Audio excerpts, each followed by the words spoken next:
이 기록은 당신을 무너뜨리기 위한 것이 아니라 당신이 왜 이렇게 살아왔는지를 설명하기 위한 기록입니다. 당신은 기억하지 못할 수도 있습니다. 하지만 몸은 기억합니다.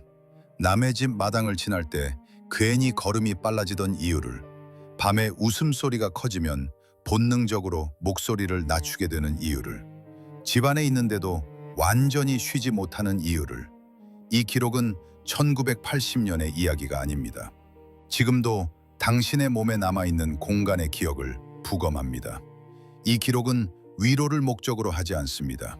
지금의 우리가 왜 집 앞에서 이토록 예민해졌는지를 남기기 위한 기록입니다. 지금부터 1980년 단칸방의 공기를 부검합니다. 1980년의 서울은 거대한 콘크리트 거푸집이었습니다.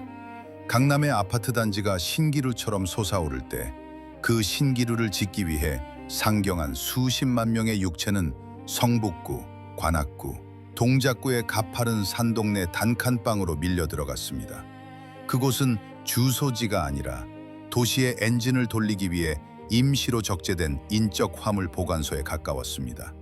그 보관소 중 한 칸을 점유했던 당신의 어머니는 28 혹은 32의 나이에 자신의 존재를 지워야만 공간을 허락받을 수 있었던 공간의 채무자였습니다. 마취는 마당에 놓인 차가운 무쇠 펌프 소리와 함께 시작되었습니다. 아침마다 물을 길어 올리기 위해 펌프질을 할 때 어머니는 그 끄억 소리가 안채 주인집의 아침잠을 깨울까봐 손에 힘을 빼고 속도를 늦추고 중간에 멈추곤 했습니다. 물 한 바가지조차 온전히 자신의 권리가 아니었던 시절, 어머니는 펌프 손잡이를 수건으로 감싸 소음을 마취시켰습니다. 그것은 소리를 죽이는 행위가 아니라 자신의 존재가 유발하는 모든 생활의 진동을 스스로 거세하는 작업이었습니다. 펌프질이 끝나면 연탄 집게가 다음 시험대에 올랐습니다. 연탄재를 털어내는 챙그랑 소리조차 새빵사리의 눈치라는 비정한 필터를 통과해야만 했습니다. 단칸방 특유의 냄새가 공기를 지배했습니다. 곰팡이 냄새, 희미한 연탄가스, 좁은 방 안에서 네 식구의 빨래가 마르며 내뿜는 눅눅한 수증기. 그것은 빈곤의 채취였습니다. 어머니는 그 냄새가 아이들의 옷에 배어 학교에서 가난의 증명서가 될까봐 매일 아침 창문을 아주 조금, 주인집 눈에 띄지 않을 만큼만 열었습니다. 아침은 늘 계산의 연속이었습니다. 밥 짓는 소리, 그릇 부딪히는 소리, 아이들이 뛰는 발소리. 어머니가 아이들에게 가장 자주 했던 말은 공부해라가 아니었습니다. 조용히 해라. 그 말은 훈육이 아니라 생존 지침이었습니다. 단칸방의 벽은 종이처럼 얇았습니다. 옆방의 코골이 소리, 주인집의 텔레비전 소리는 선명했지만 우리 집의 웃음소리와 울음소리는 그 벽을 넘어서는 안 되었습니다. 그것은 공간의 무단 침입으로 간주되었기 때문입니다. 아이들의 생동감은 그렇게 마취되었습니다. 밤이 되면 마취는 더 깊어졌습니다. 자정이 가까워질수록 단칸방은 세상으로부터 격리된 상자가 되었습니다. 비가 오는 날 천장의 얼룩은 눈물처럼 번져갔지만 어머니는 울지 못했습니다. 울음소리조차 담벼락을 넘어 주인집의 평온을 해칠까 두려웠기 때문입니다. 어머니는 수건을 입에 물고 숨을 죽였습니다. 그것은 슬픔의 발현이 아니라 내일도 이 좁은 상자 안에서 잠들기 위한 생존의 마취였습니다. 관찰자는 기록합니다. 1980년의 단칸방은 안식처가 아니라 도시가 노동력을 보존하기 위해 제공한 최소한의 사육장이었습니다. 관찰자는 이제 1980년 관악구 신림동 주인집 마당 끝에 덧붙여진 3평 남짓한 단칸방의 내부를 본격적으로 절개합니다. 이 방은 하나의 공간이 아니라 지속적인 감시 상태였습니다. 단칸방의 벽은 물리적으로는 존재했지만 기능적으로는 소멸되어 있었습니다. 주인집의 웃음소리, 저녁 뉴스가 시작되는 텔레비전 오프닝 음악, 안채에서 밥상을 차리는 접시 소리는 벽을 넘어 아무런 저항 없이 침투했습니다. 반면 이 방에서 발생하는 모든 소리는 사전에 차단되어야 했습니다. 웃음소리, 울음소리, 기침소리, 숟가락이 그릇에 닿는 소리까지도 모두 사전 검열의 대상이었습니다. 이것은 단순한 방음 문제나 생활 소음의 문제가 아닙니다. 이것은 음향적 약탈입니다. 어머니의 신경계는 24시간 벽 너머를 향해 열려있는 감시 레이더가 되었습니다.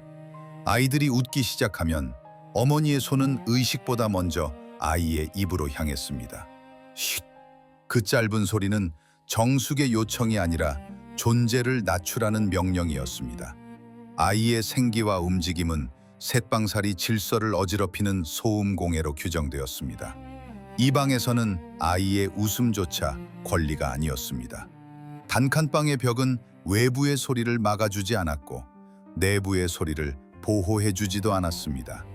이것은 일방통행의 벽이었습니다. 주인 집의 소리는 일상으로 허용되었고 셋방의 소리는 잠재적 위협으로 분류되었습니다. 어머니는 주인 집의 발소리 리듬을 자연스럽게 외우게 되었습니다. 대문이 닫히는 소리, 안채로 들어가는 발걸음수, 불이 꺼지는 시간, 그 모든 정보는 어머니의 행동 반경을 결정하는 신호가 되었습니다. 이 방에서의 하루는 자유가 아니라 언제 움직여도 되는지를 먼저 재는 시간들이었습니다. 단칸방에는 수도도 개별 화장실도 없었습니다. 모든 생리적 욕구는 주인 집의 마당을 통과해야만 해결될 수 있었습니다. 물 한 바가지를 길어 올리기 위해 어머니는 항상 마당을 가로질러야 했습니다. 그 순간 어머니의 고개는 본능적으로 조금 더 숙여졌습니다. 그것은 예의가 아니라 방어 자세였습니다. 펌프질을 할 때 어머니의 척추는 늘 일정 각도로 굽어 있었습니다. 그 각도는 노동의 각도가 아니라 굴욕의 각도였습니다. 죄송합니다. 이 말은 사과가 아니라 접근 허가 요청이었습니다.